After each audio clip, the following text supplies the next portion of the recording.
প্রশ্ন করেছে অনিক। আসসালামু আলাইকুম স্যার, আপনি কখন বাংলাদেশে আসবেন? এটি একটি খুব ভালো প্রশ্ন।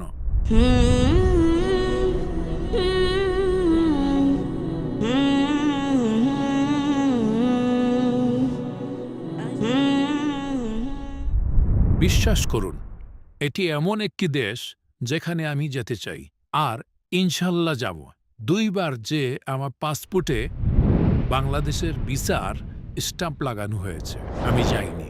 প্রথমবার ১৯৯০-এর দশকের কাছাকাছি বাংলাদেশে শেখ আহমেদ দিদাতের একটি বক্তৃতা ছিল এবং তিনি আমাকে যেতে বলেছিলেন। আমার যাওয়ার কথা ছিল, আমি ভিসা দিয়েছি, কিন্তু শেষ মুহূর্তে উনার লেকচার বাতিল হয়ে গিয়েছিল। এবং দ্বিতীয়বার ১৯১৩ সালের জানুয়ারিতে, তখন আমার মনে আছে, সৌদি আরব থেকে বাংলাদেশে আসার কথা, যখন আমি ভিসা স্টাম্প করি। কিন্তু তখন রাজনৈতিক পরিস্থিতি খুব একটা ভালো ছিল না এবং সেই সময় তারা বলেছিল যে আপনি অনেক ভিড়ের মধ্যে পড়ে যাবেন, তাই আপনি বাংলাদেশে আসতে দেরি করলে ভালো হবে।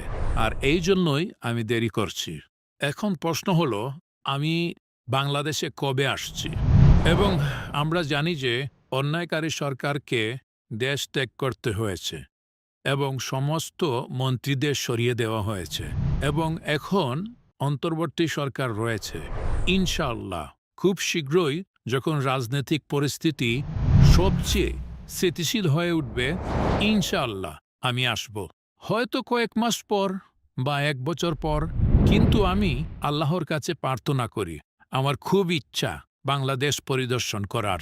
কারণ পৃথিবীর সব দেশের মধ্যে বাংলাদেশে আমার সর্বোচ্চ সংখ্যক অনুসারী রয়েছে। শুধুমাত্র আমার ফেসবুকে 23.9 মিলিয়ন ফলোয়ারের মধ্যে 6 মিলিয়নের বেশি অনুসারী শুধু বাংলাদেশি। এই কারণে আমার তীব্র ইচ্ছা বাংলাদেশে আসার এবং ইনশাআল্লাহ আমি খুব শীঘ্রই বাংলাদেশে পরিদর্শন করব।